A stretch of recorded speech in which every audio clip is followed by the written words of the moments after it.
All right, let's do it live on a Tuesday edition of the program. Merely Bo, Gibby is here, and the great Z from the tarmac. How you living, buddy? I'm doing well right now, sitting here staring out the window at an F-18 Super Hornet painted in the gorgeous blue and gold of the Blue Angels, and I've gone through my flight debriefing. I'm currently in my flight suit, and I am waiting to go. The first ride is about to happen. They're getting her strapped in right now, and she will be taking off at around 1:15, and then it will be my show. Sarah Zimnick, who is a teacher at Rocky River High School. Oh, my gosh, how cool. She's going out, and I got to tell you, she is very nervous. I was nervous driving down here, since I woke up this morning, butterflies in my stomach, but it was her nerves actually calmed me a great deal. So it's kind of like when you're on the plane with the missus, and you're going through some turbulence. Yeah.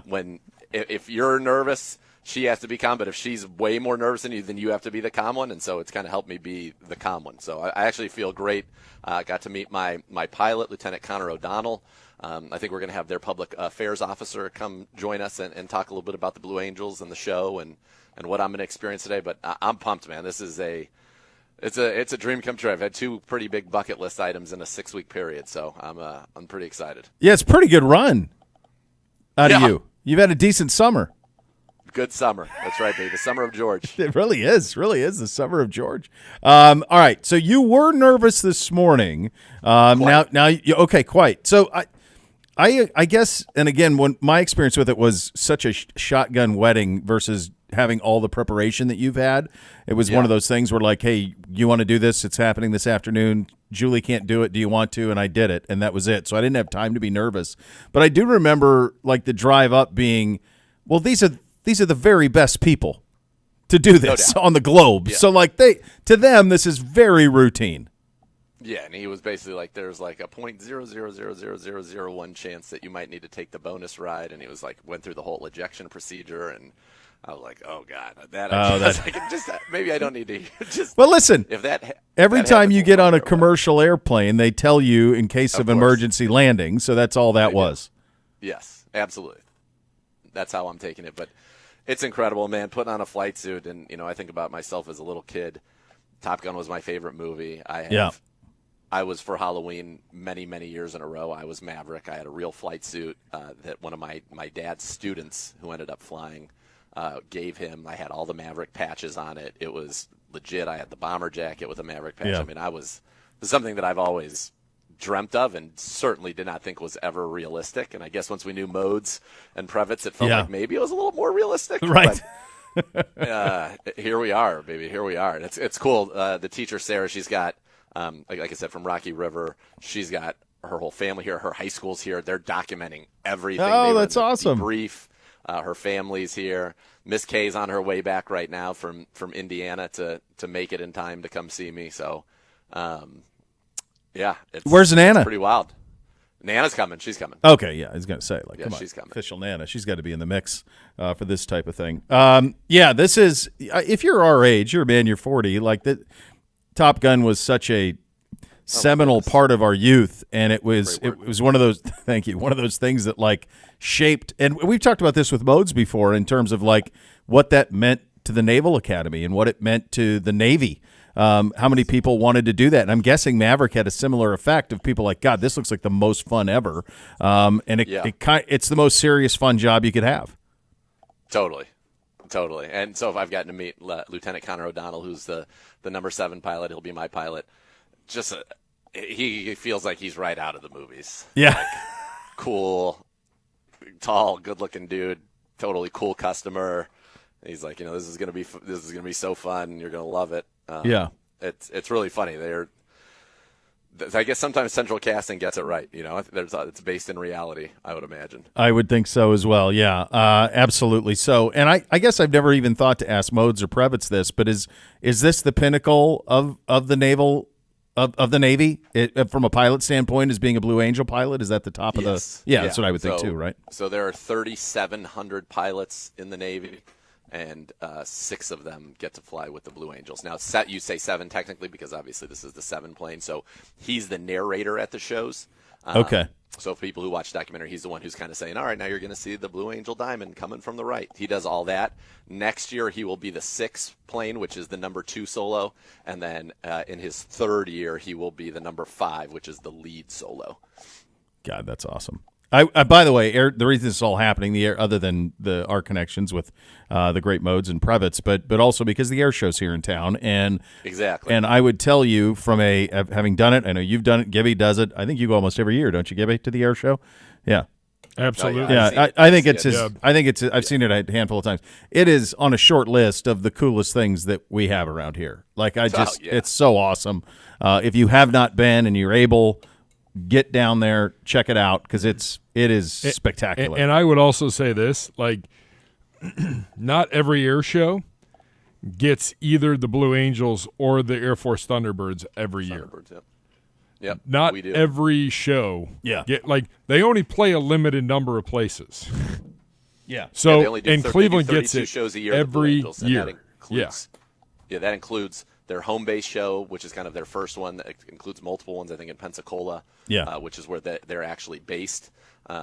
So, it is not every city. So I'm looking right now, and she is fully strapped in, visor down, in the Blue Angel, in the Hornet. And now they're doing a final walk around the plane, final inspection, and then Lieutenant Connor O'Donnell will get in the plane.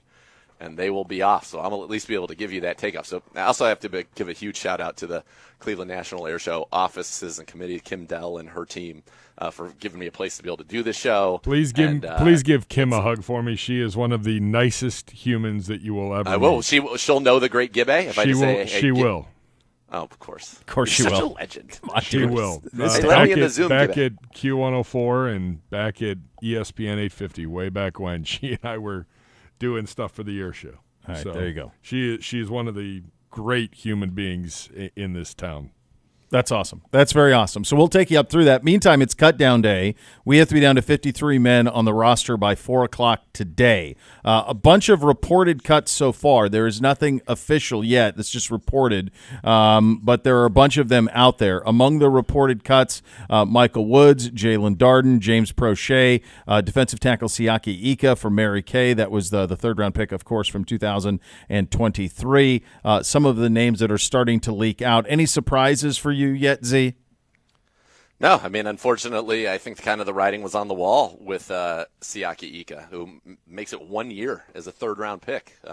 That's tough. That's a unfortunate, a big miss on a big asset for the Cleveland Browns. And one thing I do like about this group is that they're not afraid to acknowledge that they may have gotten something wrong and to move on from it. And so they're doing that and putting the best 53 forward. And I think that's another sign of how healthy our organization is being run. The draft, anybody who thinks people are going to hit 100% on the draft is out of their minds. The Browns have done a tremendous job securing first-round talent without a first-round pick for 3 years. They've done a great job overall in the drafts and in terms of the contributors they have been able to get. It's never going to be 100%. That's just the reality of the situation, and unfortunately, that was a miss there. So in the reported names, no, in fact, with that, it makes me feel pretty good that what we discussed yesterday, there's a very good chance. Yeah, right. We might go 53 for 53, and especially with the new rule now that you can have 2 guys go on IR at this time without having to carry them on the 53 and do those little games we had talked about in the past. You can have 2 guys that you put on IR designated to return that don't have to be on that first 53. So Luke Whippler, I think, could be a candidate for that. And say if Tony Brown's not ready to go, Tony Brown would be a great candidate for that, and that kind of frees up, the initial cornerback room to have Halasi and Hardy, and then the question will be, can they find a spot for Miles Harden? And I think that's kind of where we're at right now. Yeah, it certainly does seem that way. When you, I mean, this is kind of the conversation we have. I want on Ika, I just want to say this. I mean, just count the mid round, and he's third, so that's early to mid, but early to mid round, non-first round studs in the last few years. And you think about MJ Emerson and JOK and Delpit and DeJuan Jones, like those are franchise stalwarts. There's an Anthony Schwartz here or there, or there's a Siaki Ika here or there. But the hit rate is so high that it's forgivable, right? Because the guys that you've hit on in the second, third round, in the case of DeJuan Jones, fourth, you're hitting on guys who who are franchise cornerstones. So and here's it sucks. The best part is those are two guys at incredibly expensive positions too. Yeah. Jay Emerson and DeJuan Jones. Yeah. So you want to hit on all of them, but it's just not realistic. You're not. No. The ICA analysis, in the end, who knows? I mean, he kind of checked every box that we typically look for. Starts at LSU, ends up at Baylor, and kind of checks every box that you think would check. But sometimes there are things you can't forecast, and it seems like that was the case for him. No, and it's one of those things that kind of honestly was, if you were to take a step back, it was kind of an against type pick, right? Yeah. If you think about what this defense is an attacking, penetrating defense, he is a bigger guy based more on power than quickness.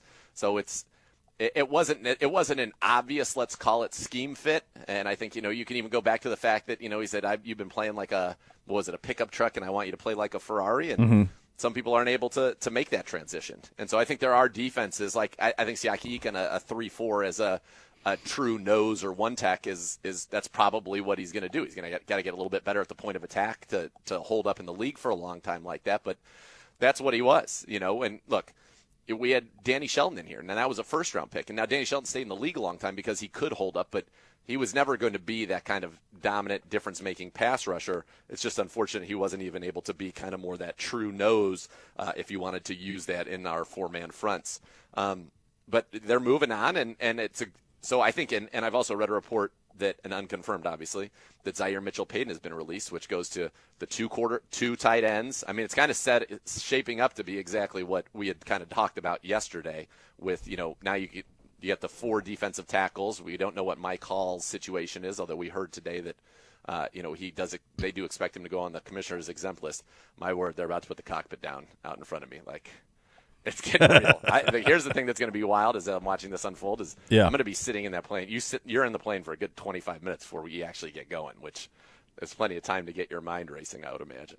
But back to the roster, I think we're going to be at worst, I think 51 out of 53 from yesterday. I think we're probably going to be 52 or 53. Because that's just, you could see the way that it was going with this football team. Now, reports today that DTR is on the team, and that the team, no kidding, has fielded many offers for him. Of course, people around the league want him. He's a good quarterback, and he's on a rookie contract. But I don't think he's going anywhere. Now, Mary Kay reported that they are open to trade talks for Jameis Winston as well as Huntley. So that's interesting to me. Yeah, me too. Certainly, and we'll see what ends up happening there. I don't know how much of that's real, how much of that is speculation, or how much it's trying to drum up something in the market. And so we'll see. Look, the DTR, the way he played last year as a rookie, winning games, making plays, creating drives, clutch, all of those things, he did that as a rookie. There was you had to make sure he was healthy. That was the thing. Like, he was coming off of a big injury too, and so you had to make sure he was healthy. I don't think people realize how serious that injury was. No. Exactly. It's an injury that is very similar to one that ended careers of great players, and I would say one whose star shone very brightly in 2 sports. It was basically that injury, and he's been able to overcome that, which is incredible, and he looks phenomenal. And I'm with you. It's funny. Some people are like, DT. I'm like, first of all, the guy was a 5th-round pick as a rookie. I said, you got to throw the Baltimore game out. That wasn't fair. And was the Pittsburgh game a thing of beauty? No, but when you needed to go down the field and get a game-winning field goal, guess what? He made throws, big throws, that enabled that to happen. And then you go to Denver on the road, his first start on the road in his whole career, and not an easy place to play at Mile High Stadium. And his last 3 drives that he quarterbacked as a starting quarterback in the NFL all produced points. So, I mean, I thought he showed a lot of growth last year, and I think he's light years ahead. You talked to Deshaun about him. You talked to Ken Dorsey about him. You talked to Kevin Stefanski about DTR, and he's impressed a lot of people in this organization, and not surprisingly so. No, not at all. So I think all of those things make sense. I don't know what market there will be. I don't know what market there is in the quarterback market, because it seems like everybody's got them. I think. Yep. I was just looking around. I mean, There wasn't anything this morning that in fact, most guys were let go. Bailey Zappi let go this morning. Nate Sudfeld let go this morning. So a lot of stuff has already happened at that position that there are guys out there. You hope that you could get something for Huntley, certainly, and maybe even Jameis, if that's what Mary Kay is reporting. That one would be surprising to me based on just his presence here all offseason and through training camp. But, at the same time, like it does what happened so far to this point makes all the sense in the world. Did you get a Pantone on the blue of those Jets, by the way? Can you get that for me? I have not. I'm going to ask because it's gorgeous. It's not a navy. I see it. Yeah, it's not a navy. It's less. It's lighter than that. It's beautiful though. It's a little glossier than a navy. All right, cockpit is going down. I don't know if you guys can see I can see it. Yeah, I see it on the Zoom. Cockpit's going down. Engines are on. And away we go. Holy moly. When do you fly? When's your flight time? 3:45. I'm glad I'm doing this show right now because I think if I just had to just sit here, that would be tough. That would be a tough situation. I mean, it is such a gorgeous plane. It is. Okay, yeah, engines are getting real loud now. Yeah. How many of them are going up at a time? Do a bunch of them go up, or just you? Just the 7? Just the number 7s here. The rest of the team will arrive tomorrow. Oh, okay. So it's just the 7 here. So typically at an air show, you would get maybe an opportunity to see them practice, but because this air show is so long, it's normally air shows are 2 days max, but they do Friday, Saturday, Sunday, Monday because of the holiday, so it changes their schedule a little bit. So the flaps are going up. They are getting into a takeoff position here. He's checking everything. Right now, everything is good. Oh, man. Oh, baby. Oh, baby. It's like, you're going to ride Top Thrill Dragster, except that's like a 30-second. It's a 13-second ride and a 30-second lead-up. This is a 25. Well, it's a multiple-hour lead-up, and it's a multiple-minute ride. It's a 45-minute ride. It's 45? Yeah, 45 minutes. Oh, my gosh.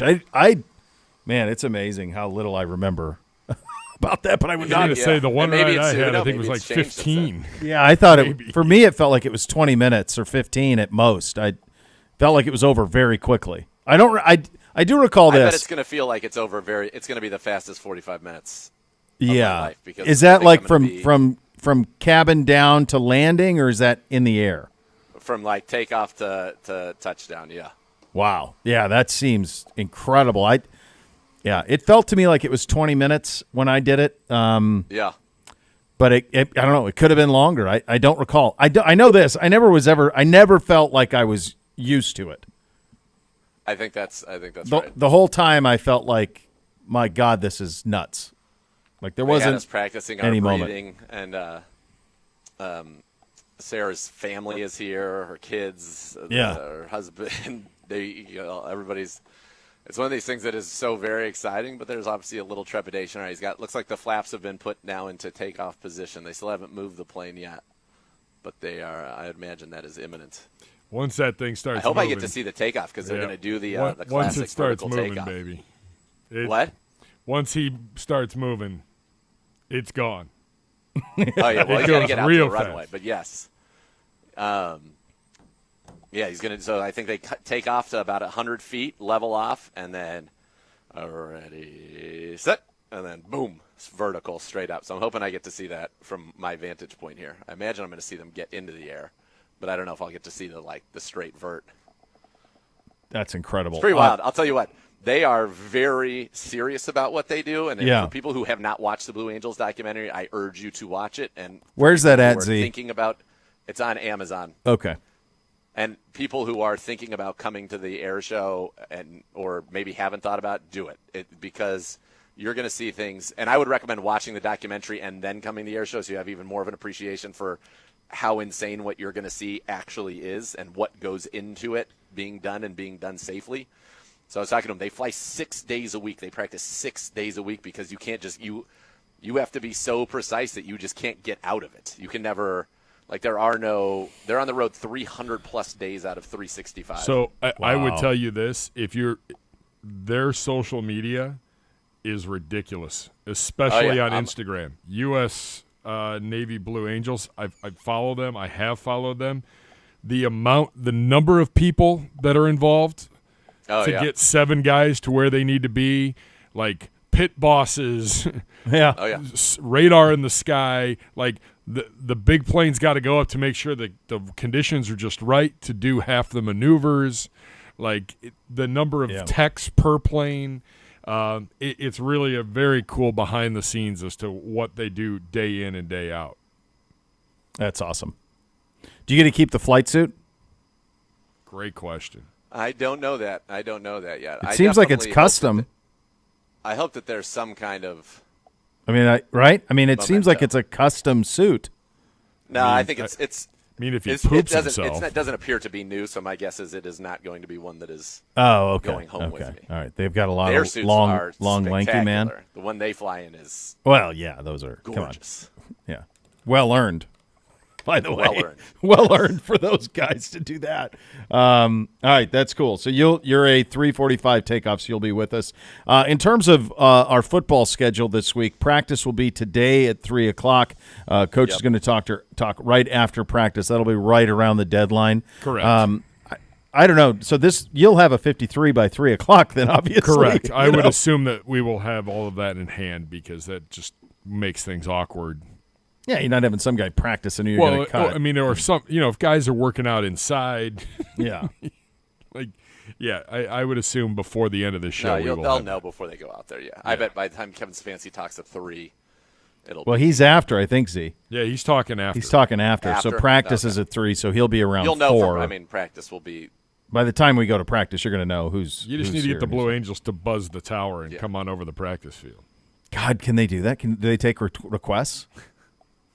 That would be pretty sweet if they did. Yeah, that's pretty ask awesome. him. I'll Do you ask him have if a he goes. flight I just- plan? Like, is he giving you like where you're going to be, or Yeah, so they have for practice. There's a certain pocket of the air that okay? is theirs, and I'm pretty sure that's where we're going to be living. Going over to the Browns, the only problem with going to Berea is now you're getting into Airport. Hopkins. Yeah.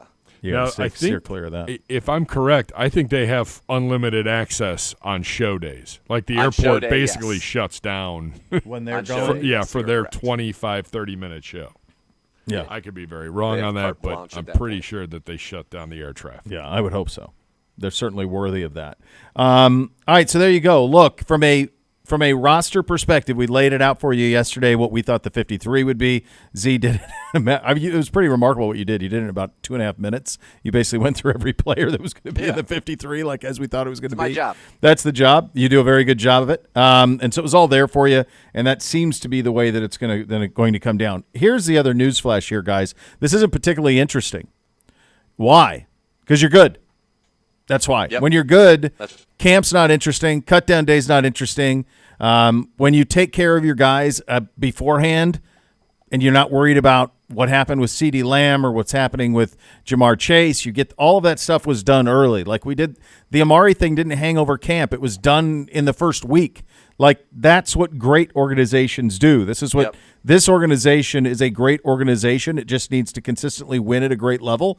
But everything else is done at such an elite level that there isn't much drama to this. It's pretty straightforward. Now, the only thing that Mary Kay's dialed in. So if she's saying that Jameis is available, that came from somewhere. That's not being made up out of the clear blue sky. I'm not saying it necessarily came from inside our building, but it came from one of her sources. That would be stunning to me. That's about the only thing that could happen today that I'd be like, wow, did not have that. Yeah, it would shock me as well. Again, I don't expect that to happen, but okay, we got smoke coming out the back now. I think we're about to get underway. It looks. They're waiting for what was it? They're waiting for a TFR. I don't know what that means. Oh, the temporary flight restrictions. I'm told. I got some. Oh, there you go. You got your officials there. I see. I'm in an office. Very kind. I have an office mate being very kind to me, letting me hang out in here. She's in the know. TFR. Duh. So we're getting close. We're getting close for that one. And is Jordan getting ready? Is Jordan getting ready to come down here? Jordan's coming down to. Is he? Capture this all? Yeah. Yeah, Jordan will be leaving around 2:30. Okay, plenty of time. All right, plenty good. of time. Get some time to get a little plenty of video time. of you getting on. And Jordan, you can just park. They said on the curb as you come around into the airport right in front. Just park on the curb. You can just drive right on the tarmac. I mean, I've done that before. Just tell them who you I are. don't even do that. You can during the air show, but Yeah, during the air show, sure. Yeah. Oh baby. This will be fun. Man, I gotta tell you something. Now I'm feeling like I'm gonna be in that plane for a good half hour before it actually does anything, which is I'm gonna be like, ah. Are you okay with like confined spaces and being held tight? Yes. I kept my eyes. The only time I ever got an MRI, I kept my eyes closed all the time. But you have an open cock, like you can see out of it. So You can, but like when the thing comes down, there is a feeling there's of like no movement. Yeah. I do wonder right, how let me my give you legs this. are gonna do. Let me give you this. Who is that? Let me give you this outfit. All right. This is gorgeous. Oh, God. It's Swag? oh, God, of course. Of course it's swag. It's painted on. Jeez. Shoes that end in an A. I mean, it's remarkable. Yeah, he just came striding through here in a very good way. The great Mr. Cook is here as well. Let's go, baby. It's got he's the U is playing Florida this weekend. Oh God. Oh Here we God. go. Takeoff. They're moving. Well, are they in the air? What are they doing? Are moving. Paint the pictures for us. Tell us what's happening. They are moving. All right, so they are taxiing down the runway right now. She has waved goodbye to her friends and family and everybody from Rocky River that's come out to support her. That was like she was going to Wow. Mars. The way you you made painted it that sound, picture I was thought like- she was it's gone not already. like dissimilar. They probably. haven't like even the left- Martian. They haven't even left like the tarmac in front of that. We hope that she lands on the Mars planet with success. All right, heading out to the runway. We'll see you when we see you. Jeez. They're going to go. They are going they are going east right now, and then they will take off to the west All right. towards Cleveland Browns Stadium. Oh, that'd be sweet. I see the crew chief's got a big smile on his face. That's good. That's comforting. I might see them fly by here. You might, dude. You might. You might, Cap. You might, yeah. I'll let you know. It's going to be a takeoff. Takeoff is imminent now at this point. Everybody, a crowd's gathering around. If I had a longer cord, I could try to walk out, but I think I'm going to be able to see. I think it should take off similar to where down the runway they go. All right, they're just out of my sight now. There you go. That's going to be you in an hour and 15 minutes. 2 hours and 15 be minutes, me. buddy. Yeah. Yeah. I mean, I feel like they're going to be airborne quickly. If you want to stay with it, if you want to take a break, well, we might miss it, but that's fine. Well, he's going to have They to turned go all the around way yet? down to the end. Oh, they're turning now. No, they're turning now. So he's going to be taking off. Oh, very really? soon. Yeah, so it's go time. It's go time. I thought he needed A little more bit of runway. acceleration on those F-18s. Yeah, Oh, I can. little see it now, different yeah. than those little ones, little prop planes. Well, like when you fly, even on like a regional jet, Yeah. they take off so fast Yeah. relative to the, obviously the big jet airliners we fly most often in commercial. Yeah. Any type of small plane gets up, but one that has this kind of thrust, I think it from start to finish. I timed it on the video mode sent me of his. From the time that they started moving on the runway to the time they were in the air was like a couple of seconds. Yeah. Yeah, it's shot out of a cannon. It is definitely a top thrill dragster feel. Times a Probably billion. Times 10, yeah. Yeah. Yeah, but it's that if for those who have been to Cedar Point and it's similar, that is the feel of it. It's just even faster. Yeah, that's the kind of that thrust type of and thrust is what you're going to the get. G's you're going to get. Yeah. All right, is he almost at the end? Yeah, I was going to say, I had a feeling like he had to go a little further down. Yeah. Do you think he's going to take off coming back A little towards us? further. You got to give yourself. Gibbe has a pretty good handle on the air show, like and the whole situation. I down actually interviewed with Kim to do some stuff when I came back from Illinois. there. Oh, how about that? Well, how about it? Oh, I figured out a way to get over here. All right, now I got real good eyes on it. All right, they are way down the runway. I believe I had this, Jordan. You had that, Gibbe. Gibbe had it. He was on it. I was going to say it takes a couple turns before they even get to be able to get in position to the other side of that runway. It takes them a while before their show even The starts. most amazing thing about that airport is the fact that It exists. that. It's pretty incredible. Number though. one. I've flown in and out of here, I think, twice. It's pretty awesome, though. Number You're 2, you're the one of fact the that- 1%. that they use. Yeah, congratulations No, I'm on not. all your success. I just know one of the 1%. That's all. Yeah, it's a short list of people who could say I'm they've flown adjacent. out of there. The fact that they used to run an IndyCar race Oh my on gosh! that Cool. in that airport. You know Tim May, longtime writer of the Columbus Absolutely. Dispatch, and still does some stuff on the Buckeye side of things. He covers IndyCar and loved that race when they would have the IndyCar race there. Yeah, It had to be awesome. car aficionados or people that followed it, Yeah. it's a niche, but everybody said it was one of the coolest tracks Yeah, to watch a race, and I loved it. It was pretty sweet to watch. it's been a long time since we've had that. a long but, time. Yeah, we inching It is closer here. all the way down. It's amazing how big this is. It's all the way We do down. need to to the far break end at some now. point. We do need to break at some point. All right. All right.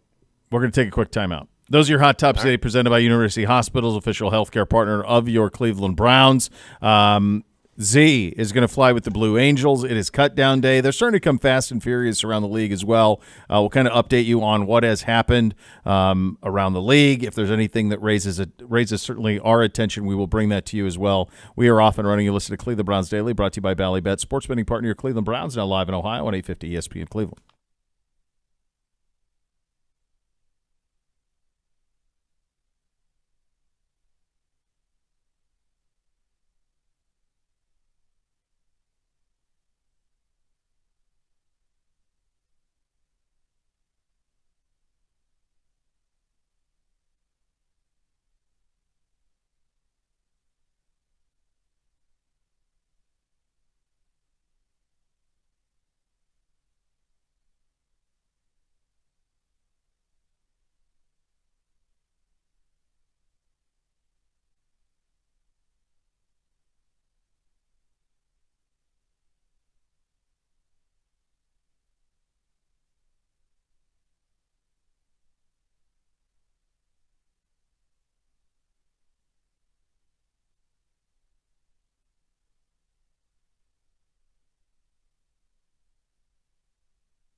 I mean, if that doesn't get you jacked up, I don't know what will. Browns fans, come party with Josh Cribbs, Kevin Mack, Joe Harden, Joe Hayden, and more. True Fan Travel, hosting premium trip packages for Browns fans in Vegas, New Orleans, Denver, D.C., flights, hotel, tailgate, tickets, and more, all taken care of. Visit truefantravel.com today and reserve your ultimate Browns travel package. We head back down to where the air show will take place this weekend.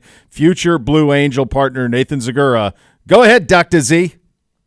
All right, thank you very much, Bo. I am joined by Lieutenant Ben Bashong, the Public Affairs Officer for the Blue Angels, and we just got to see that takeoff. That was pretty impressive, and now I'm like, oh, baby, I got about 3 hours before that's me. How are you guys doing? And first of all, thank you so much for the opportunity for me, and thank you for coming here to Cleveland every year and being a part of the air show. No, thanks, Nathan. Thanks for having me. We're excited to be here in Cleveland, and I think Nathan just got a taste of what he's about to experience.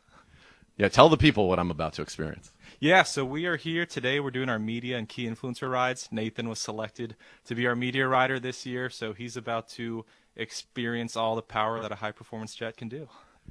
I just saw the takeoff, and I guess it was pretty impressive, and then they just went straight up in the sky, and now they're somewhere out there in the clouds flying around over Cleveland. Give a little bit about your background, maybe just the background of the Blue Angels. Start with just the team overall, how it came to be, and what it means to be a Blue Angel. No, absolutely. So Blue Angels were established in 1946 from Admiral Chester Nimitz.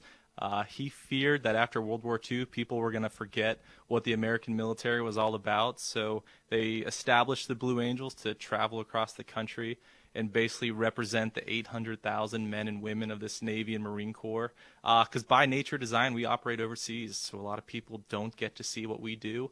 So what the Blue Angels get to do is travel around the country to a lot of different cities and basically showcase the teamwork and professionalism that the Navy and Marine Corps are capable of. And the precision, and you can get some of that background. I've urged everybody to watch the documentary on Amazon Prime. And, Bo, I don't know if you've watched it recently, but when they show Admiral Nimitz, he looks a lot like Jimmy Haslam. It's almost like they're separated at birth, Admiral Nimitz and Jimmy Haslam. So that's something for Browns fans certainly to check out there. It's an incredible thing. You talk about precision. I don't think when people hear they're within 12 inches, 4 planes within. You guys good being down right now? Like that's real or possible, and yet that's what people are going to see when they come out here to the air show this weekend. Oh, absolutely. The analogy we always use is if you were to stick your hand above your head, that's about the distance the wingtip would be above you. And so we always joke, we go to schools and visit with people, and would you trust driving 18 inches next to your buddy going 400 miles per hour? So it's a fun sight to see. What goes into being able to ultimately be that good? Because they say that in the fleet, you're never that close. I think you start whatever the initial one, but then they go 3 phases in. Just give people an idea of the amount of time, the precision, and that goes into being able to do this. Oh, absolutely. It's a lot of practice, but it's also a lot of trust. So it is a very long process. You definitely do not start flying that close to each other at the beginning. So we have about 5 months of winter training. So early on, whenever the new team starts in November and December, they're practicing the basics, just turning in unison, turning their smoke on and off in unison. And then we go to El Centro, California for our winter training. That's January, February, flying 6 days a week, 2 to 3 flights a day. We have to fly 120 safe flights together before we're able to start performing air shows. And then our season is from mid-March all the way to November, basically doing 32 show sites a year. It's an incredible honor to be a part of it. I mean, if I have it right, there are about 3,700 pilots in the Navy, give or take, and 6 perform with the Blue Angels. Is this the ultimate to be able to put on the uniform that you put on for no matter what your role is necessarily in the Navy? But this is the pinnacle, right? Oh, absolutely. For those familiar with the Blue Angel, our mantra is we're glad to be here. We realize what this uniform represents. We realize we get this glimpse of 2 to 3 years to come from the fleet, get to perform around the country, and then we all go back to the fleet. And so we're extremely glad that we get this 2 years of just really representing the Navy and Marine Corps, and it's pretty awesome. How did you get to do it? So I had a bit of a different path. I was actually a helicopter pilot. I got hurt a few times. I hurt my knee, I hurt my ear, and the Navy said, I think it's time to think about a new job. And so I looked into different things, and I thought public affairs seemed kind of cool. Then funny enough, I went to the Nimitz aircraft carrier. That was my first PAO job, and so going from the Nimitz to an organization that was founded by Chester Nimitz. There was an opening for PAO, and then now I'm here. I've been here for about a year now, and I'll have next year as well. What's your favorite part about the job? Honestly, it's the traveling. I go to a bunch of cities and states that I might not have been to otherwise on my own, and you get to interact with all sorts of incredible people and see all sorts of different cities. And going to the schools and the hospitals are really cool because it gives you a better sense of the impact you can have in a community, and hoping to kind of inspire people to be better versions of themselves or shoot for their dreams, because that's essentially what we're doing. We're all living out something that we saw as little kids that we wanted to do one day, and we hope we can kind of continue that on. You mentioned, and it's not just the air shows, you come to a town and you do these kinds of visits. I can have to imagine it never gets old seeing the looks on people's faces, not only maybe when you're in a hospital situation, you're dealing with sick children, but when you're out here performing as well, just seeing kind of the wonder and awe of what these planes are able to do and what these pilots are able to do in them. Oh, it's absolutely incredible. It's not lost on us how much effort it takes for a city to put on an air show. So all the volunteers and everybody behind the scenes for us to even be able to come and do this. But then getting to interact with the community and seeing how well received in every city we are, and then talking about making an impact on new people this year. Lieutenant Commander Amanda Lee is our first female demo pilot, and she said that she's gone up to shows and little girls have said, we didn't know we could be jet pilots. And so kind of being that face and allowing people to see that around the country has really been awesome. What a great honor for her, and probably I bet she feels a great deal of responsibility being that trailblazer. And I thought that was one of the very neat things in the documentary, the end of that. And obviously it's been a tremendous run for her. How neat is that for you in your role that you're doing it at it's a historic time for the Blue Angels. It really is. I think what's cool about our team is, first and foremost, they're all pilots. They're all qualified the same way. It just so happens to be that she's the first female. And so, yes, I think there's some, I don't know if I'd say added pressure that comes along with that, but it's not lost on her, basically what she can represent or inspire new people. So it really has been cool to kind of see the reactions we've gotten from different places and to kind of break those boundaries. And no, it's been fun to watch. So were you at the Cleveland Air Show last year? Not yet. No, so this is my first year on the team. So I joined last September. So it's actually my first time in Cleveland, and I got in last. Welcome. Yeah, thank you. It's a really cool city, and honestly, seeing the football stadium on the water was pretty cool too. Absolutely, yeah, right there, Cleveland Browns Stadium, just down the way. That's where my job happens, is right down there. When you're in a town like this, what's the program? Are you able to see the towns that you're in? Are you able to have some downtime, or is it all business all the time? It's a little of both. To be honest, this week is a little stretched out. It's a 3-day air show because of Labor Day weekend. So the rest of the team arrives tomorrow, and then our practices will start Thursday. So Thursday morning, that's when we'll arrive and do our media and kind of welcome the air show committee. The first flights you'll see Thursday, we do the Diamond, numbers 1 through 4, will do their checkpoint flight, where they basically fly over an airfield and figure out all the ground checkpoints and references. And then the Solos, number 5 and 6, will fly. They'll get all their checkpoints. And then Thursday afternoon, you'll see a regular practice. And then after every flight, we do a full debrief, figure out, hey, where did we mess up? How can we do it? How can we fix it for the next time? And then Fridays, when we do a lot of our community outreach, we'll visit several schools and hospitals. And then Friday, kind of for the entire air show, is a full dress rehearsal. So all the acts will perform. And then the main shows will be Saturday, Sunday, and Monday. So there's a little bit of free time. In the evenings or early mornings is when we get time off, go see the city, check out good restaurants, and occasionally, if we're lucky, maybe squeeze in 9 holes of golf early in the morning. I like that, a golfer, absolutely. Well, if you need any food or golf recommendations, certainly I'll have you covered. We'll spend some time here today. This question is for my partner, Bo Bishop, we are both actually obsessed with Pantones in various colors, and so we were curious as to the Pantone of the blue that is on the flight suit, but then also on the plane, because it is a very unique. It's not quite navy, it's kind of navy, but it's shiny. We're very interested in those. Yeah, so our traditional statement, blue and yellow, or blue and gold more so, it's recognizable. It is a little bit different than probably Naval Academy blue or what you'd see there, but it is our iconic colors. Funny enough, though, every 5 years we also have the yellow uniforms we wear as kind of a tradition to how it originally started. But yeah, it's just kind of the Blue Angel trademark. You know, people can see it, they recognize it right away. And this is a stunning blue you have on right here. It's called like a French blue, a little bit of an up blue, maybe. It's gorgeous. Yeah. I'm flattered. It's gorgeous, man. All right, what can you tell people just if they want to come down, obviously experience the magic, you know, Friday, Saturday, or Saturday, Sunday, Monday here down at Burke Lakefront Airport? No, absolutely. I think if you come out, basically see the Navy Marine Corps in action and what the men and women are capable of. We'll fly Saturday, Sunday, Monday, like Nathan said.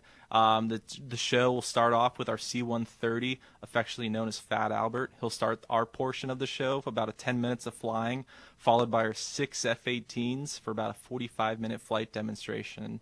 And for those who have seen it before, thanks for having us back. But for those that have never seen it, it's pretty incredible to see in person. You got to come out here. You got to experience it. All right, last one.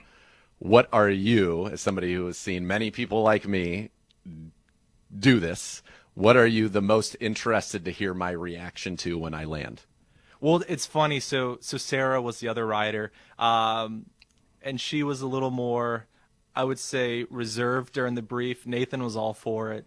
And so, you know, everybody reacts differently, so you never know. It can be very humbling for people, but I'm curious to see how Nathan does. He'll do well. I'm not going in thinking I'm going to just master this. I'm going in with survival on the mind and a good time. But you tell I practice those guys, my clenching and my breathing, so we'll see if that actually translates in the field. You tell those guys that if they can make you vomit, I will buy them drinks for it. No. Gibbe wants them to make me vomit. Nobody's No. interested in that, Gibbe. You're always a thief of my joy, trying to keep me down. I'd like to keep my faculties, my wits about me, and certainly my food in my stomach. Well, Lieutenant Ben Bashang, thank you so much for being with us here today. Thanks for bringing the Blue Angels to Cleveland, and thanks for allowing me to live out a dream of my own, albeit briefly. It's going to be awesome. I can't wait.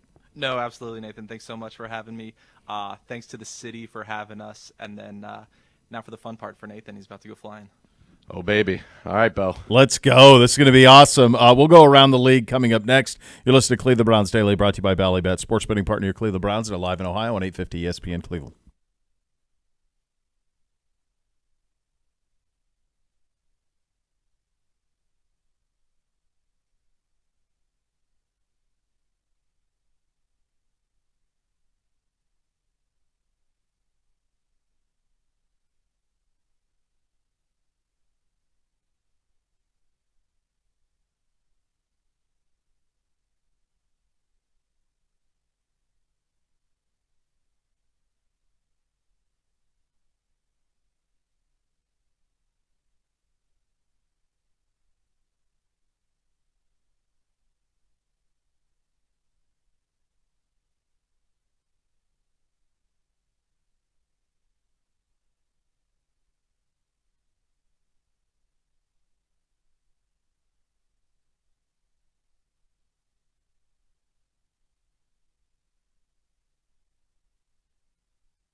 Be part of one of the most passionate fan bases in the NFL. Join Next Gen STM, presented by Ticketmaster. It's your official waitlist of the Cleveland Browns. Being a Next Gen STM, your best chance to become a season ticket member in future seasons. Visit clevelandbrowns.com/nextgenstm to reserve your spot today as we go around the National Football League, presented by Leaf Filter, official gutter guard of your Cleveland Browns. In non-Cutdown news, this was a significant one. NFL owners are expected to vote to change the league's ownership structure today. It'll allow for private equity firms to purchase limited stakes in NFL teams, according to Adam Schefter and multiple reports. The owners flew to Minnesota for a special session by Commissioner Roger Goodell. They're expected to approve allowing the sale of up to 10% stake of a franchise to a select number of private equity firms in the league, has vetted over the past few months, according to ESPN's Adam Schefter and multiple reports.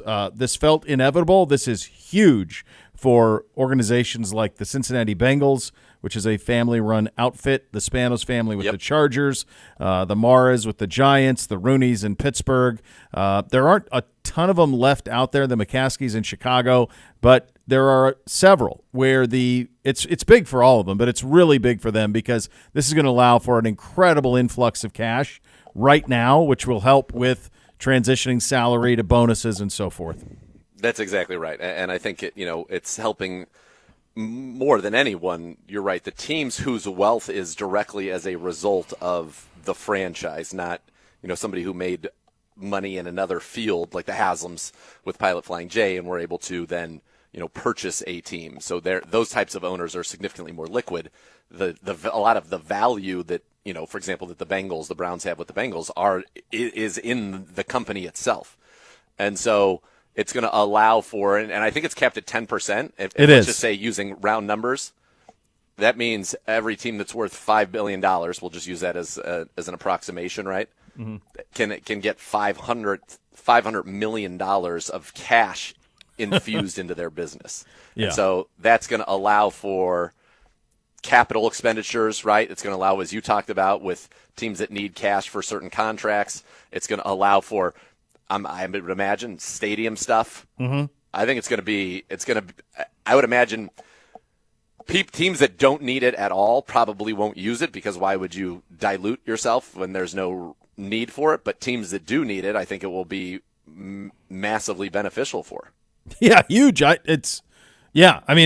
just think of teams like the Bengals. I mean, they're in this pickle they're in.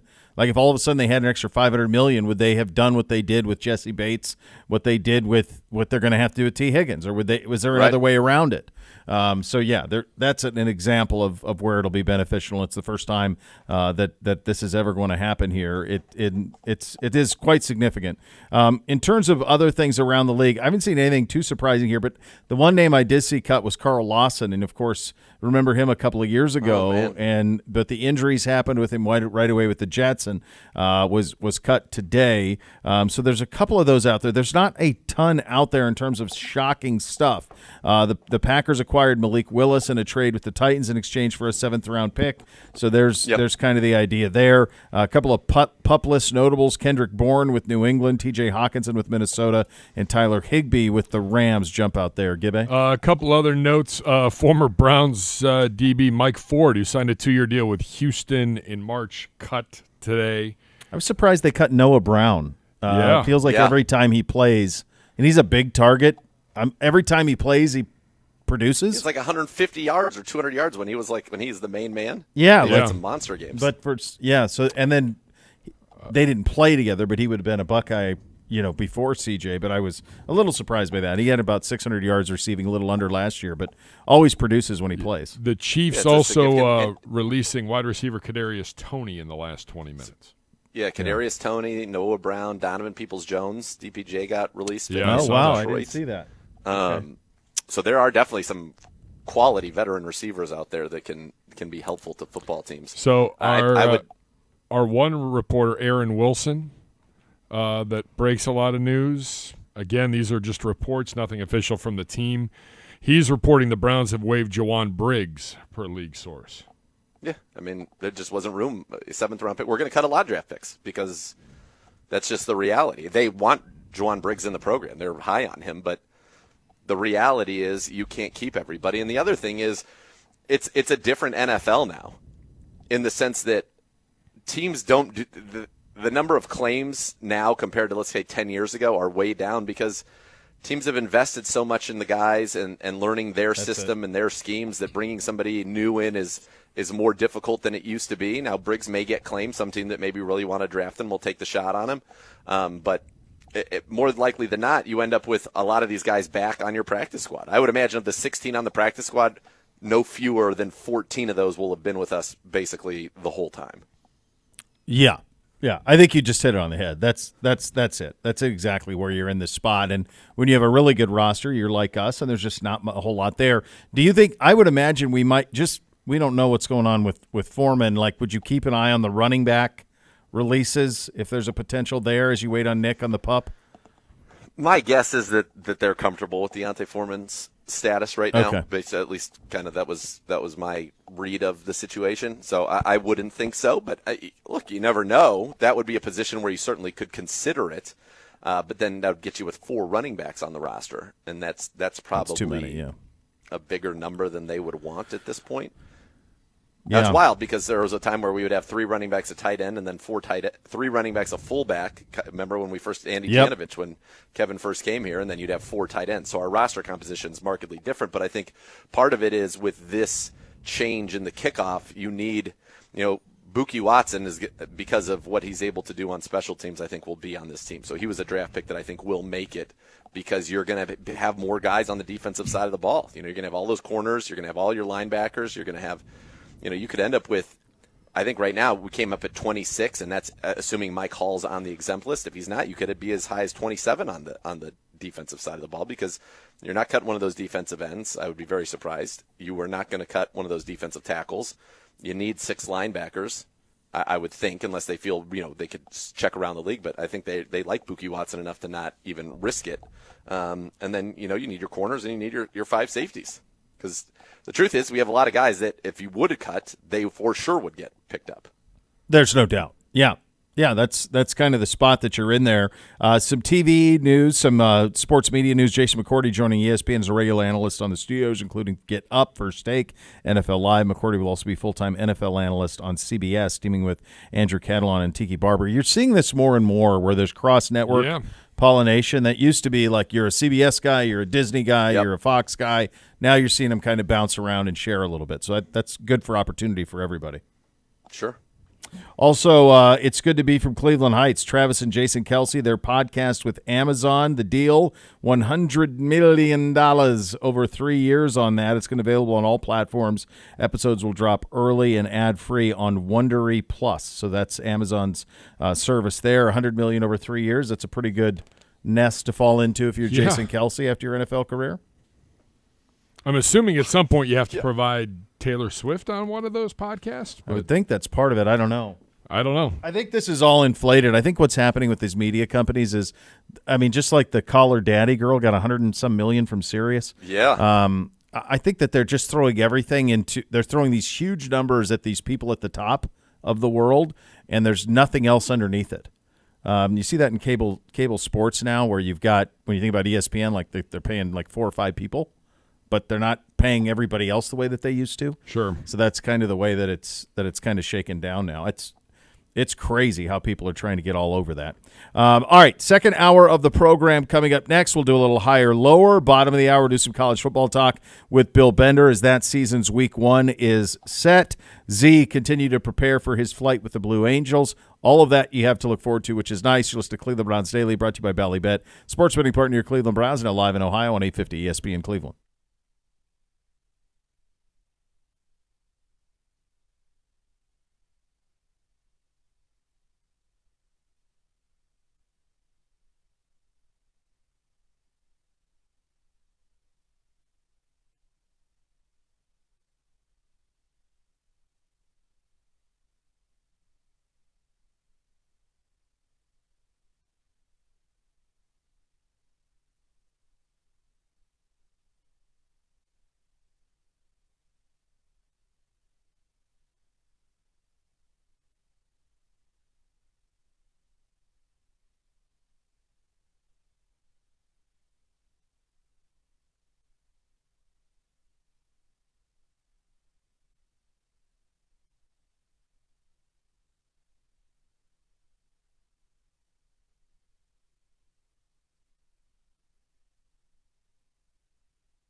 Attention homeowners, are you looking for a stimulus package to upgrade your home's exterior? Look no further than Renew Home Exteriors.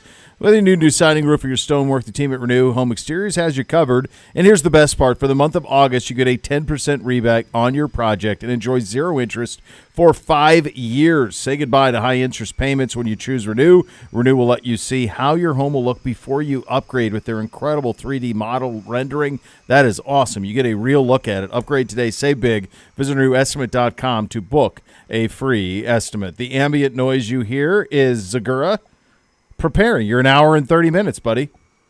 Yeah, the Blue Angel number 7 is back from its maiden voyage, and I can't wait to see how this went. I mean, it looked awesome. They did a turn at the end that was pretty real, loud and impressive. So yeah, she's back, and I'm excited to see and hear what she thought of it, and then it'll be my turn soon enough. Going to be awesome. Going to be spectacular. Second hour of the program, NFL Cutdown Day. Kind of went over. There haven't been anything too shocking around the league yet. You got some time, a couple hours here, hour and 50 minutes before you got to be down. But to this point, nothing that is too surprising. I don't think to any of us. Time for a little higher or lower, and for that we turn it to Gibbe. Hello, Gibbe. Gentlemen, hi. Gibbe. Zagura, what have you eaten today? So I've had a lot of water. Scrambled eggs, hard-boiled eggs. No. I had a banana. I had a protein bar and some beef jerky. I've just tried to keep it like light sustenance, and then I had a coconut water smoothie, which is good and hydrating. There you go. I like that. What was in that smoothie? Some fruit? It was strawberry, banana, and the coconut milk. Good job out of you. And I don't typically love the coconut, but I'll tell you where it's pretty good. If you do it, you can do it with cocktails, and it gets rid of kind of that the coconut part of it. You just get like the flavor part. You don't get like that overwhelming kind of taste that it has. It's pretty good in some cocktails. All right, I like Jimmy Buffett, I think that was his standard. It was coconut water or coconut milk. I guess it's water, right? It's not milk. I was going to say there's coconut water and there's coconut milk. It's coconut water. He would do coconut water, which is directly from the thing, right? So it was that rum with heavy lime was his kind of go-to. Yep. Yeah, I like it. I got to try that. It's really hydrating. I got tons of coconut water. I make smoothies every morning for the fam. There you go. Yeah, his idea was, and I imagine he was a professional drinker, that no hangover because of the coconut water. There you go. Liking that even more. There's your gift. My gift to you via Jimmy Buffett. All right. My gift to you, higher or lower, ESPN's top 100 players for the 2024 season.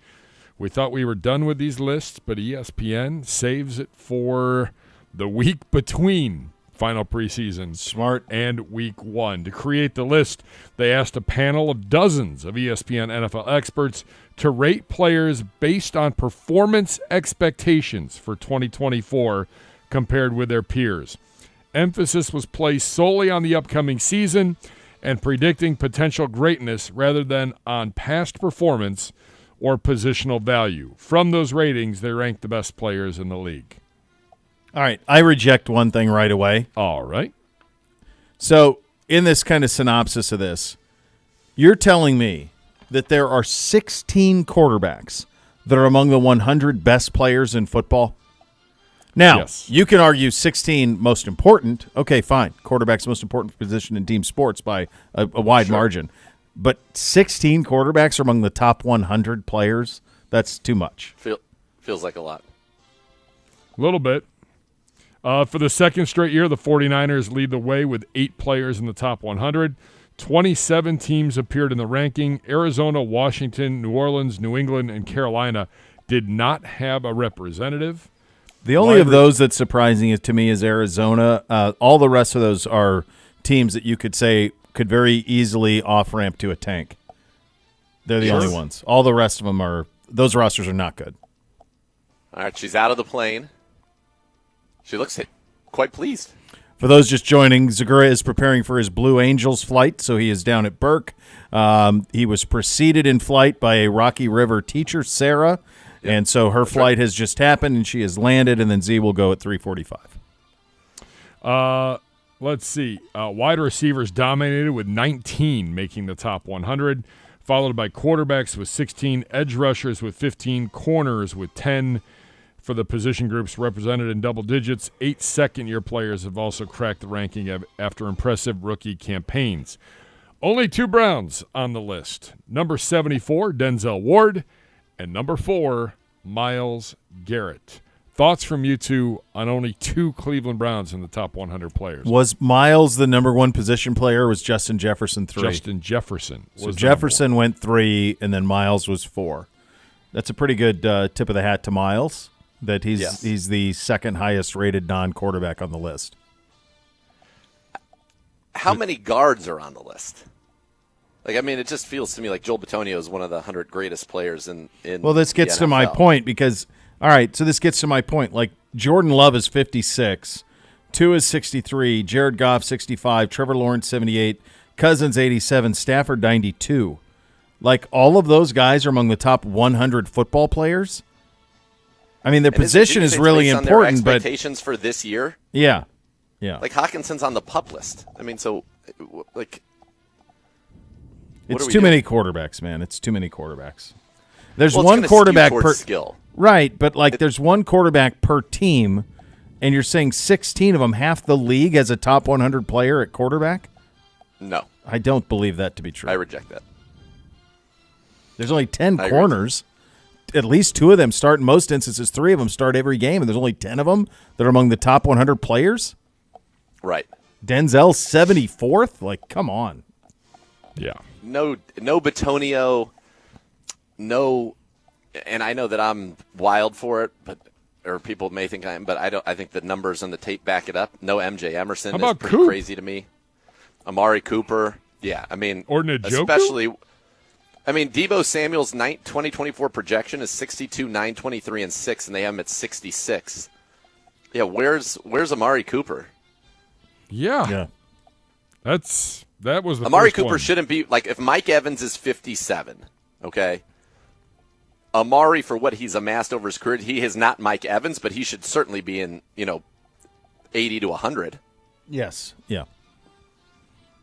If Michael Pittman's 83rd. Okay, Like, that's nonsense. Stephon Diggs, who had a down year last year. Jay's doing well. He's thriving.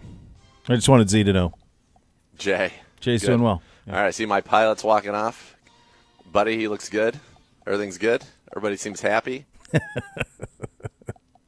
like he's a flight boss. Look at him. Yeah. It's very, yeah. Everybody good? Everybody good? Give me a thumbs up. We good? How'd it go? It went well? Oh, went well. All right, good. Let's go. And then we'll be, all right. Was that She was was that good? your guy right there? She was good? Yeah, that's my guy. That was my guy. Just obey. Empty. Okay. All right. She set a high bar. Empty bags. I knew you're going to be fine. You're safe. I think so. You're really safe. need You're it. going to I thrive. want to see it on GoPro. He wants to really see Come on, you man. throw up. Why What would you why- rather see Look, happen? look, Even- it's okay if even- it happens. even the- Be realistic. In a summer of all the joy in the world for you, all of your wildest dreams come true. Gibby, if you could Yes. have one instance where he Wile E. Coyotes and falls on his face, would you rather him A, vomit, or B, pass out? Oh, vomit. Vomit. He wants the 100%. scene. Actually, I B. did get a moment of joy. I don't even when, think like, that's a two Wile E. guys Coyote literally passing picked out. him up and like dropped him on his dome and on his body in a wrestling match. I was That- like, whoa, that's kind of crazy. that was but probably too I much. kind of like that. He liked There You did kinda come like and support me at that. broken Gibby. I give you a lot of ribs. credit for Could have that. had broken Yes. ribs. Nothing. It was worth it. Yeah. No. I mean, she's all smiles. He's Yeah, still- she is loved all it. smiles, and she was very nervous. Sarah was Yeah. very, You're good. very nervous. You're good. All smiles. You're good. I think they're going to come in this way. I want to get when I ask her. All right. So number 1 was Patrick Mahomes. Number 2, Lamar Jackson. Higher, lower, or just right? Patrick Mahomes is easily number 1. Yes. Here's the problem with Lamar Jackson at number 2. If you asked NFL general managers who would be your second pick if you were redrafting the NFL, I reject the notion that the majority of them would take Lamar Jackson too. I don't think they would. So to me, this does not seem accurate. I think Lamar Jackson's maybe the toughest talk in all of the NFL because he's a 2-time MVP, and yet he's probably, if you're redrafting, look, like the first 10 picks are going to be quarterbacks. I think he comes at least after 5 on that list. Mahomes is definitely 1, and then it's probably Allen 2. Burrow, Stroud are in that mix. Herbert would be in that mix high. Lamar's a tough talk because you got to build everything around it, and he's spectacular in the regular season. But God, Gibby, if they were going to get to the Super Bowl last year when they had the Chiefs at home after going 13-4, when are they going to do it? Yeah. Number 3 was Justin Jefferson. Oh, yeah. He's back. You all right? Pulled 5 Gs. She may have lost for a second, but said it was the coolest thing she's ever done. Yeah, I figured. Yeah. That's the way it's going to go. Yeah. She got the option. He offered her 7 Gs. She politely declined. I expect you to take 7. Oh, I'll take 7. That good. I'm not going to decline much. Like I'm going to say, my preference is to not regurgitate.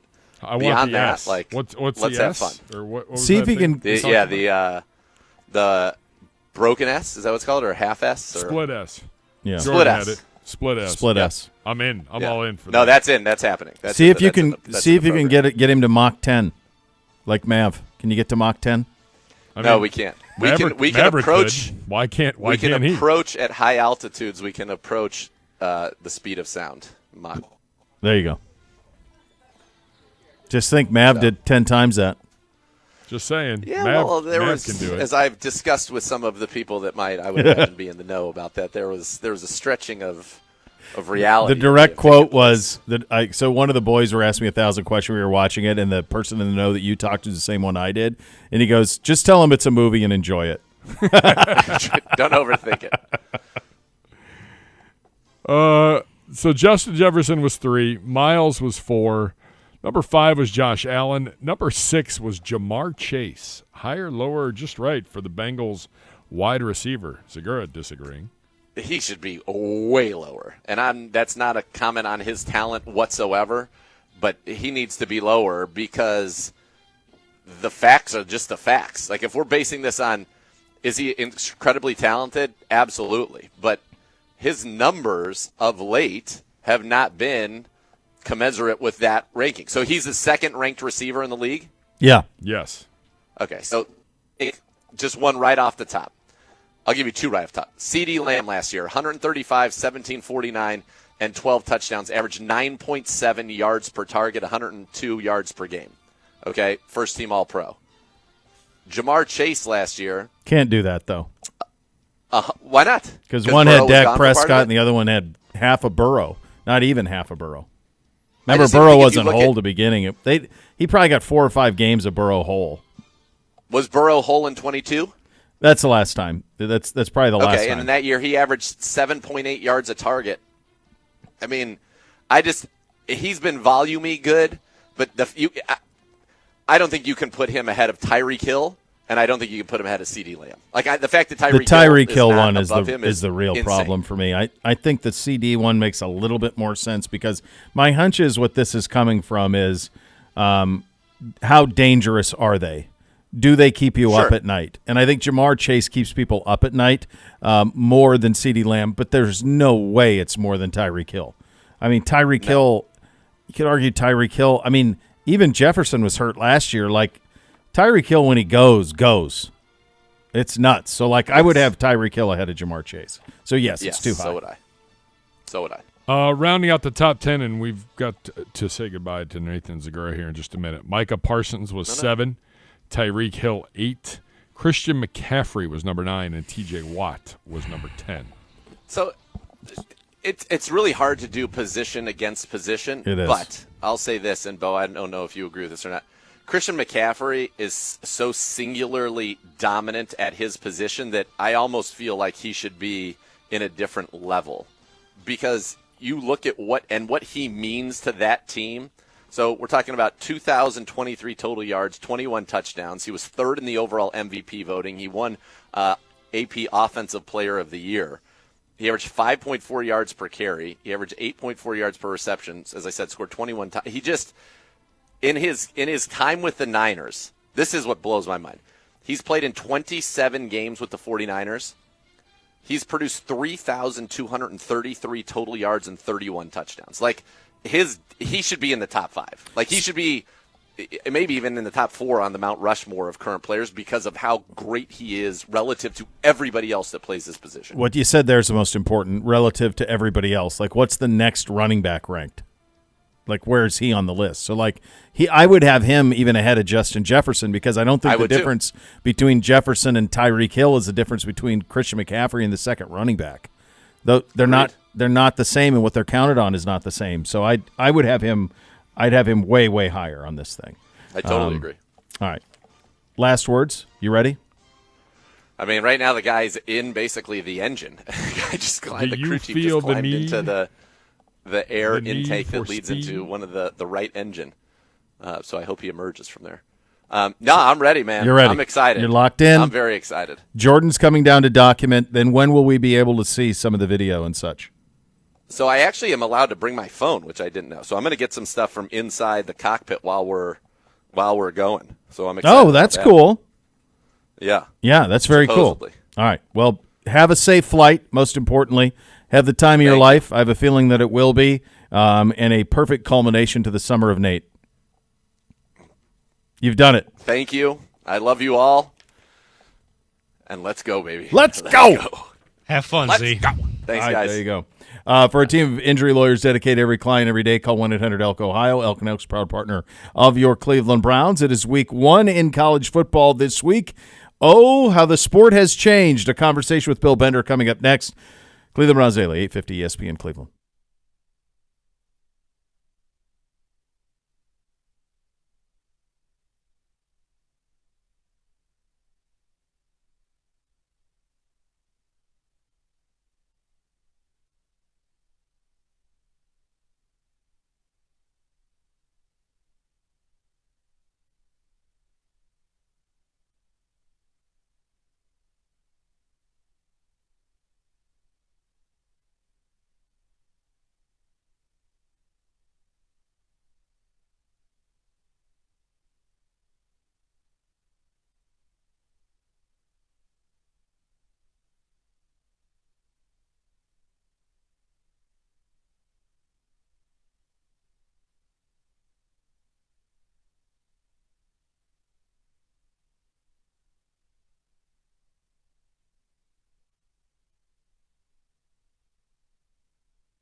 All right, welcome in. Cleveland Browns Daily, brought to you by Bally Bet, sports betting part of your Cleveland Browns, now live in Ohio on 850 ESPN Cleveland. Talk a little college football. Week 0 in the books. Week 1 set for this weekend.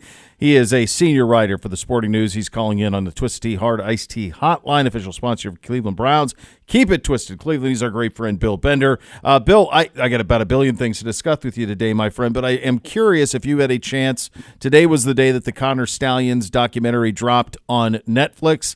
I've been busy all day, so I haven't had a chance to watch it yet. I have a feeling what I'm in for is probably what it is. Have you seen it? And if not, what do you anticipate it being when you do? No, I watched it. I had a screener and had a couple pieces of content up, and I told my publisher or my editor, publish those around 6 this morning, and I saw how many people were in them. I'm like, there are people set their alarm clock to watch that thing. It walks the line between a serious story and some absurdity, I would say, and it goes back and forth on that. It shows some things that Michigan clearly did wrong. And it tries. I don't think it gets all the way there. I don't want to say it makes Connor Stallions a sympathetic figure, but if you're not a dog in the fight, you might look at that and say, okay, that's how he did it. Stuff like that is in there. Do you think – so my contention on this has long been, and speaking from the perspective of most Buckeye fans that I talk to, and we continue to do this show in Cleveland where most of the people out there listening are Buckeye fans, more so than Michigan, although a fair amount up here certainly have that as well. If you're looking for a pound of flesh on this, you're not going to get one. I think Jim Harbaugh is Danny Ocean, and I think he got away with all of it, and there's not much you're going to be able to do to him. What do you sense, if anything, the NCAA can do here? Well, they're going to be mad because they leak Stallion's interview with the NCAA in the documentary. Yeah. That was the biggest thing for me. That was kind of the quote-unquote bombshell because you heard the questions asked, you heard what he said, and everybody will make their judgment from there. Some of it resembled like Law and Order where you're like, come on, that guy, that's the answer. That will be a thing. I don't anticipate it results in more punishment for Michigan, considering the NOA is already out there. I've kind of contended the whole way through. I don't know that anything will get vacated, even if it should. I don't think they lose their national title. No. I do think the coaches is what I'm interested in. I think that's who's going to get punished. I agree with you. I think Sharon Moore is probably going to fall on the sword for this thing. And if anything, and I think if you're looking for some pound of flesh on it, it's probably looks in the way of some sort of a show cause or huge recruiting restrictions for Sharon Moore that would kind of handicap them going forward. I think that's Buckeye fans wanting wins vacated, national titles, keep wishing none of that's happening. No, but it does. And I asked the director, I interviewed the director, Michael Brown, in advance, and I asked him, is this good for the State-Michigan rivalry? He contended it was. I would contend it's not. I agree. Because we're into year 2, and I've always been like, it's about what's on the field. And when you took it off the field to the level that they took it, then it's not about the game on the field. So I would argue, yes, there's some parts where you're going to laugh, and there's some parts where you're not going to say, I can't believe that. And the one takeaway I have, I'll leave it at this, though. Hard to believe that Jim Harbaugh didn't know anything after watching that. Well, yeah. You know what I mean? Like, It's almost impossible. You know college football coaches as well as I do, buddy. Like, the idea that they don't know what's going on in their program? Come on. Right. Especially someone like Jim who's a control freak. There's no way. And you have to be a control freak. You're in charge of all of it. It's all on your watch. So, yeah, no, but he's a little bit like Costanza, right? I think his attitude is going to be, it's not a lie if you believe it. I think everything I've read, everything from his perspective is just deny, deny, deny. But, Jim, we have you on tape. So what? Wasn't me. Like, I think that's going to be his whole attitude with all of it.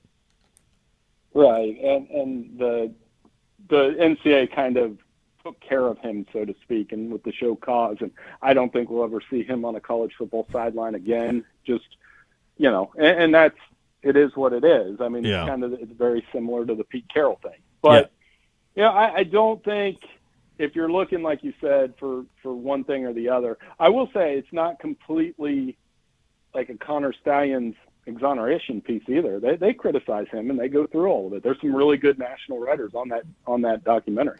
Well, that's good. And interested to see. I'll probably take it in tonight, but I have a feeling I know what I'm getting. But that makes me happy that at least it's not sports washing, which is what the Johnny one was, and also what the Florida Gator one was, where they just here's the story from our side of things as we remember it. So I'm glad that there's a little bit of both sides being played here. Hey, for the majority of our audience who are predominantly NFL fans, certainly some crossover. One thing that I noticed, Bill, and I'm curious if this has happened to you in the lead up to this college football season, I don't think there are a great many people, and you and I are knee-deep in the muck on it every day and on the college football side of things. I don't know that many people are aware of just how much this sport has changed in a year. When you think about 12-team playoff, not Power 5, Power 4, USC, Washington, UCLA, Oregon, all in the Big Ten, SMU in the ACC, Stanford and Cal in the ACC, how much in a year can one sport change? Is this the most that you could ever recall? Not just in college football, but maybe sport in general. Oh, for sure. I mean, I've spent the last couple of days writing a couple. They're the SEO grab type posts, but it's literally as simple as here are the teams in the ACC. Yeah. Here are the teams in the Big Ten. Here are the teams in the Big 12, which is honestly the most confusing one. I think you need, next to the thing, we do have one in our house, the thing that keeps all the remote controls in one place. You need an answer key. Conferences, 2-minute warning, how does my team get in the playoff? Helmet communications out there now, and some of those things, even when I was watching SMU and Nevada the other night, I had a couple brief moments. I was like, it's a good regional game. Oh, wait, SMU's in the ACC now. So yeah, you're going to have those moments throughout the year. I had one on Saturday, and the headline stayed up on the Worldwide Leader until Monday morning, and it was Heather Dinich, who was very well respected, does a really great job, and she didn't write the headline, but her piece of video was in the headline, and the headline read something to the effect of, how big of a hit did Florida State's college football playoff chances take with the loss to Georgia Tech? And the answer to that is none. It took no hit. Right. Like, they're fine.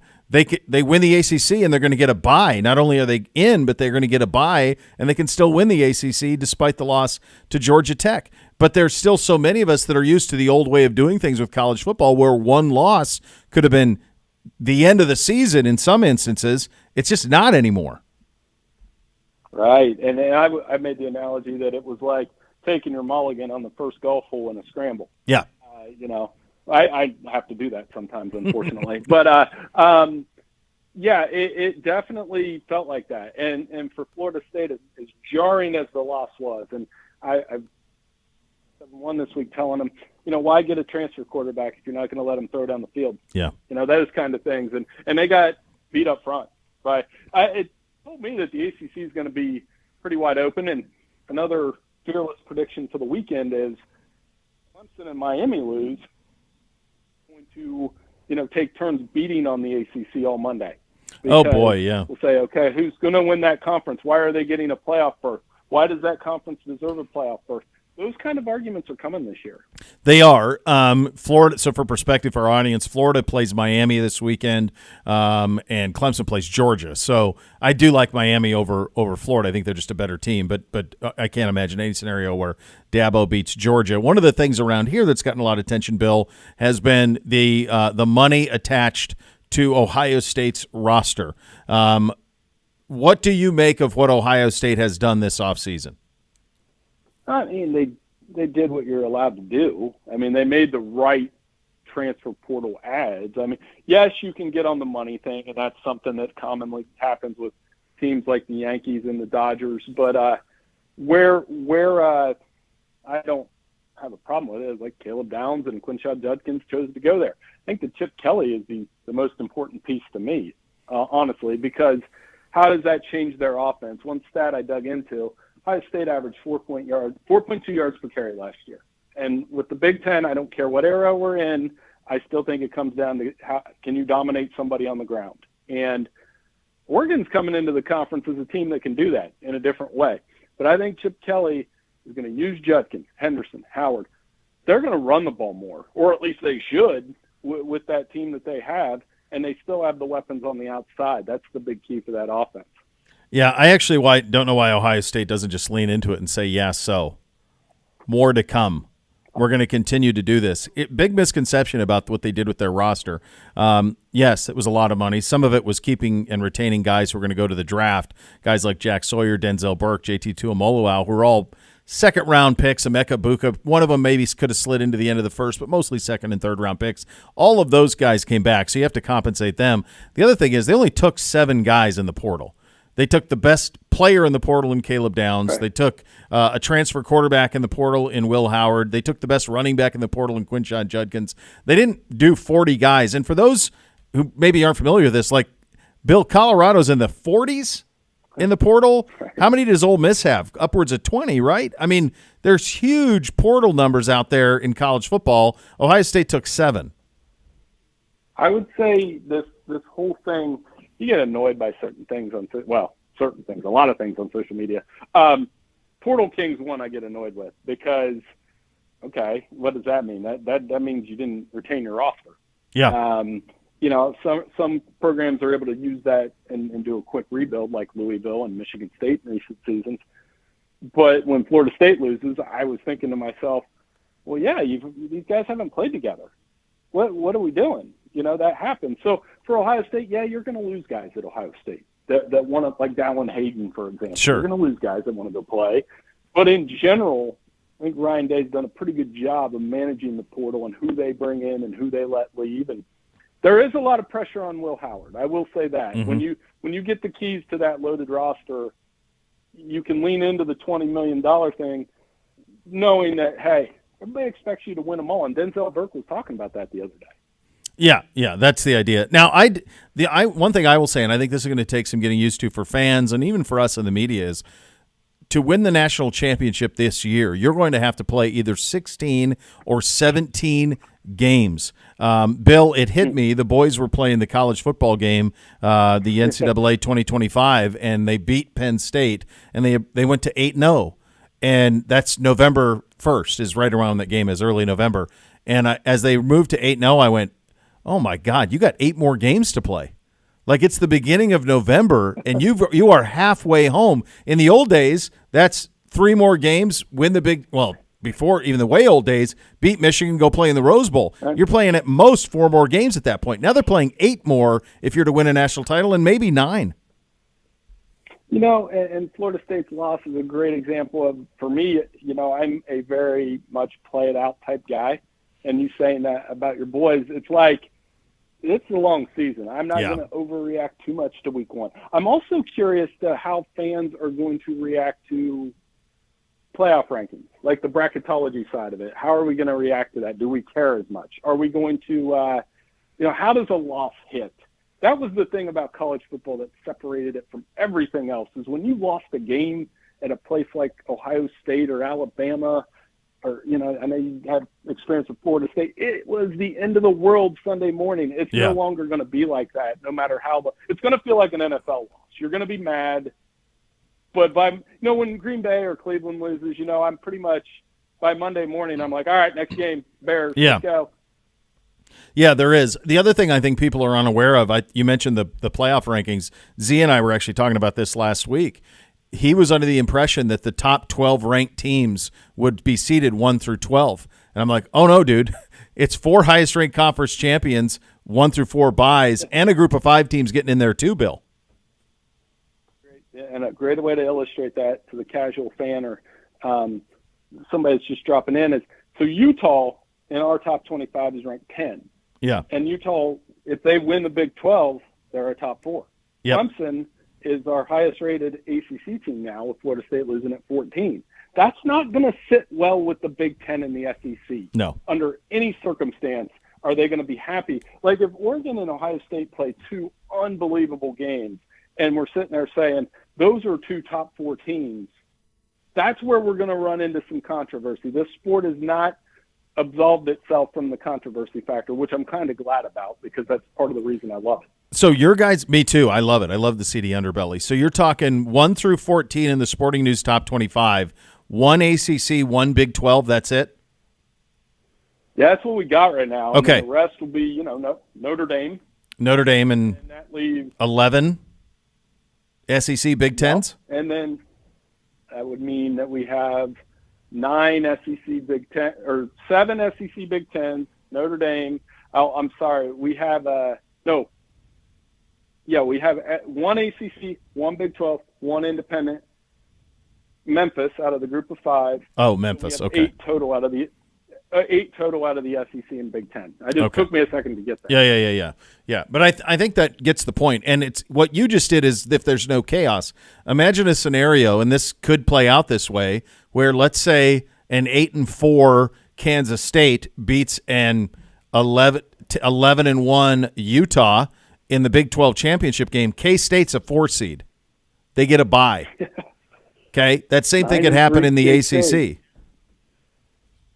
We're going to like that. I think one of the adjustments we're going to have to make in a couple of years is, you're in, but you could be seated anywhere, because of that right there, which I think when they created this, by eliminating divisions, we thought, okay, it'll be top 2 teams, but maybe it's like that in the Big Ten and the SEC, or maybe it's a 2-loss car jam at the top of the conference, and that could get really ugly, despite the tiebreakers that we've seen come out in recent days. Yeah, it's actually not Notre Dame doesn't get a bye in that they can't be a 1-4 for those a lot of Irish fans up here. They can't be a 1-4, but they do get a bye in that they don't have to play in a conference championship game.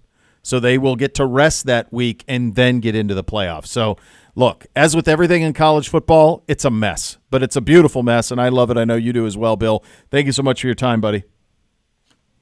Anytime. Let's do this again soon. You guys be well. Enjoy week 1. Hey, enjoy that documentary, Bo. Let me know what you think. I will tomorrow at 9 a.m., in fact, let you know what I think on that. Bill Bender with the Sporting News. He's a senior college football writer. He's calling in on the Twisted Tea Hard Iced Tea Hotline. Twisted Tea Hard Iced Tea, official sponsor of your Cleveland Browns. Keep it twisted, Cleveland. You listen to Cleveland Browns Daily, brought to you by Bally Bet, sports betting partner of your Cleveland Browns, now live in Ohio on 850 ESPN Cleveland.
Gibbe, you're an astute gentleman who follows all sports. Let's do a guess the stats, Gibbe. Oh, boy. How many teams are there in the Big Ten? 16? 18. You know that? No. Connor with a K. Connor with a K. Do the Big Ten have divisional play? I was going to say 13. No. They were 13 No, for a they while. Yeah. He's all over. Kev's all over it. They do not have divisional play.